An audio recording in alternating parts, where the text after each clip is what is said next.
Hey friends, I'm Rachel. This is Rachel Jane Wellness, my YouTube channel, and I'm glad you're here. This is part 2 of a little mini series I'm doing on emotional support with essential oils and just various healthy lifestyle tips. I'm not a doctor. I mentioned that in the last video. Not a doctor. This is personal experience and things that friends have shared with me personally. So I hope that this will help someone out there. My last video, I talked about cortisol and stress levels and what those symptoms can look like. So check it out if you missed it. This video, I'm going to be covering what can help you. I'm going to kind of follow along with some notes too, so I can stay on track. So I think the best thing for staying healthy is kind of eradicating toxins, getting good sleep, eating healthy, creating a home environment that's welcoming, and getting support from solid friendships. So there's all kinds of things that are affected in that. But I think a total well-rounded healthy lifestyle impacts your health the most when it comes to stress.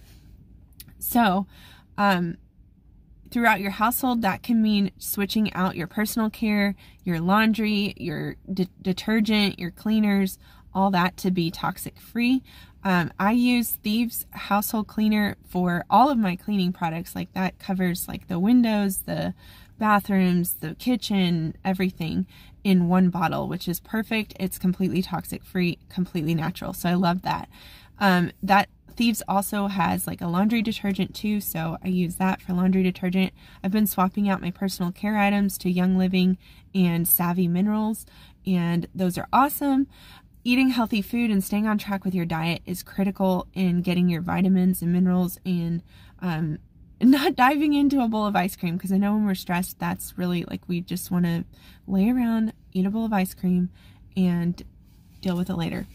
So reducing your sugar intake and your processed food intake is a great way to boost your immune system and stay healthy while you're stressed.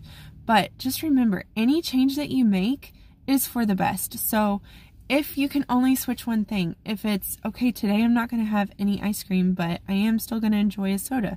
Like, you've switched one thing and eliminated the ice cream. So switching out like one thing at a time can be a little bit more like, okay, I can overcome this. I can make progress with this, and give you that courage you need to start changing things out throughout your lifestyle. So a couple things that I would recommend to you, like for just lifestyle tips to deal with stress, is call your friend, text someone, call them. People want to be there for you, and often they just don't know how. Either they don't know you're struggling with something, because I mean, it might be personal and maybe you don't share it publicly. Just reach out to that friend that you can trust and ask them for help. Ask them to come over, ask them to share a meal with you. Give them something, like a tangible way that they can help you, and I know that they will love to do that. People have done that for me, and it has meant the world to me, and I know that they felt like they were able to do something for me in a time of need. But choose your help wisely. Don't choose someone who's going to be gossiping about you and telling all your news to the world. Choose your help wisely and pick people that are going to be encouraging and uplifting and give you good advice, sound advice, and not tearing you down. So how are you filling your mind? Fill it with truth. So I'm a believer, so choosing to read scripture and listen to worship music was very helpful for me. I love reading in the Psalms when I'm stressed. So Psalms 34 and Psalms 18 have just been amazing. Amazing support. So journal, worship playlist. It could be just uplifting music playlist. Get yourself out of your house. So maybe it's getting into a church community. Maybe it's getting into a gym community, a book club. There's all kinds of ways that you can get out of the house and be participant in a community. And that will get your mind onto something else and be encouraging, because we all need people. So going to therapy. This is something that I did both in a group setting and in a one-on-one setting. There's no shame in it. This is 2020, and people are very supportive of others that go to therapy, because like we know that there's times in our lives that we just want to talk it out with someone and talk it out with a professional. I think that's very healthy to do. Reading a book. So that could be related to your situation and your stressors, or it could be completely different. And either one is helpful. So I read just like, I call them Hallmark books, but like a book that was simple to read, super easy, has like a plot that you can guess, but it gets your mind off of your stressor.